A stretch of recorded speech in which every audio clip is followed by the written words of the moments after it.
गया। निर्गमन की किताब 16 अध्याय 17 वचन से शुरू करके 30 वचन तक पढ़ा गया है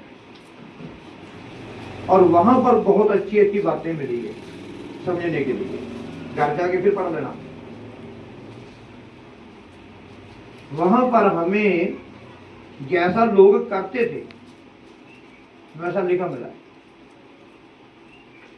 उस समय परमेश्वर का दास मूसा था जिससे परमेश्वर बातें करता था और मूसा के द्वारा बहुत बड़े चमत्कार किए गए थे। जब परमेश्वर की संगत मिस्र देश में दासत्व के जुए के नीचे थे, गुलामी में थे, कैद में थे और दुख उठा रहे थे, काम ज्यादा करते थे, पैसे कम मिलते थे और काम नाप के लिया जाता था। इतना टारगेट होता था, इतना काम एक दिन में करना है और उनके ऊपर जो सुपरवाइजर ठहराए गए थे, अफसर ठहराए गए थे, वो सिपाही करते थे। इतना काम शाम तक होना चाहिए, लेट करो, रात तक लगे रहो या 8 बजे खत्म कर दो, 5 बजे खत्म कर दो, लेकिन जितना काम दिया गया उतना काम करना है। ये बहुत बड़ी गुलामी थी और वहां से परमेश्वर ने एक संत अपने नाम के लिए उनको दिया जिसका नाम मूसा था और मूसा परमेश्वर के साथ, परमेश्वर मूसा के अंदर काम करता था और वो मूसा नाम का जो सेवक था उसने वहां से उनको परमेश्वर की मदद से निकाला। राजा निकलने नहीं देता।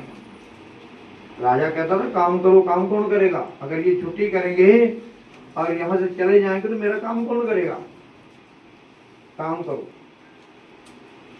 बंदगी के लिए, प्रार्थना करने के लिए छुट्टी नहीं मिलती थी उनको। इतना बड़ो दास के जुए के नीचे थे, उनके गुलाम थे, फंसे हुए थे और वहां से परमेश्वर ने बहुत बड़े बड़े चमत्कार किए। उस राजा के साथ बड़ा युद्ध किया परमेश्वर ने, उनके जानवर मार डाले, उनके ऊपर ज्यादा बारिश डाल दी, उनके बहुत 10 बड़े बड़े कष्ट दिए उनको और राजा कुछ नहीं कर पाए। उनका वहां का पानी लहू कर दिया, पानी पीने के लिए तरस गए थे लोग वहां के। और फिर तो सबसे बड़ा परमेश्वर ने को दुख दिया कि मेरे भक्तों को प्रार्थना क्यों नहीं करने देते। सबसे बड़ा दुख दिया उनके जो पहलौठे बच्चे थे, जो पहले बेटे थे, पशुओं के भी और इंसानों के भी, वो पूरे देश के अंदर मार डाले गए थे। फिर वहां का राजा कहता मूसा चला जा, परमेश्वर की बंदगी कर ला, मैं नहीं रोकूंगा। फिर मूसा परमेश्वर की संगत को लेकर वहां से निकला। जब वो निकला है, अब परमेश्वर ने ऑर्डर दिया कि अब निकल तो आए हो, अब गुलामी करने की जरूरत नहीं, कंट्रोल में काम करो, मैं उसी में आशीष दूंगा।